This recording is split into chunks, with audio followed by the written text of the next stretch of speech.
दोस्तों कुछ लोगों को है ना मेजर और माइनर में प्रॉब्लम होती है। मेजर और माइनर कुछ भी नहीं है। अगर आप ध्यान से देखोगे तो इस और इस तीन फिंगर अगर हम यूज करते हैं तो तीन फिंगर में मेजर के लिए जो इन दोनों फिंगर के बीच में जो सुर होते हैं वो तीन का होना चाहिए, और दूसरा में इसके और इसके बीच में दो सुर की प्रैक्टिस अगर आप ध्यान से देखें तो मेजर बनाता है। कैसे आप अगर आप ये देखिए, ये हमने पकड़ा है तो इसके और इसके बीच में एक दो तीन, ये तीन सुर और इसके बीच में दो लगते हैं। तो ये अगर अगर हम समझ में आ जाता है तो मेजर चाहे किसी भी स्केल का हो आपको इस मेजर बनाने आ जाएगा। और माइनर में करना क्या है कि ये वाला जो फिंगर है 3-2 का अभी अभी रेशियो क्या है, 3-2 का है, यानी 1 5 और 8 का बनता है। तो दूसरे टर्म जब हम माइनर बनाते हैं तो 1 4 8 का हो जाता है। बस ये इतना ही समझना होता है, जिसमें अगर हमें ये ध्यान करें कि मेजर में 3-2 और माइनर में 2-3 उल्टा कर देना है, काम खत्म। देखा, ध्यान से देखिए, मेजर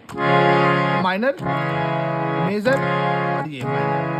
तो मेजर और माइनर का यही जनरली यही फंक्शन है। कहीं से भी देखिए, अगर हम मान लीजिए डी शार्प का बनाते मेजर तो इसके बीच में भी यही हो गया, और माइनर करते तो दो। बस ये फंक्शन अगर आपको समझ में आ गया तो समझिए सब कुछ ओके है।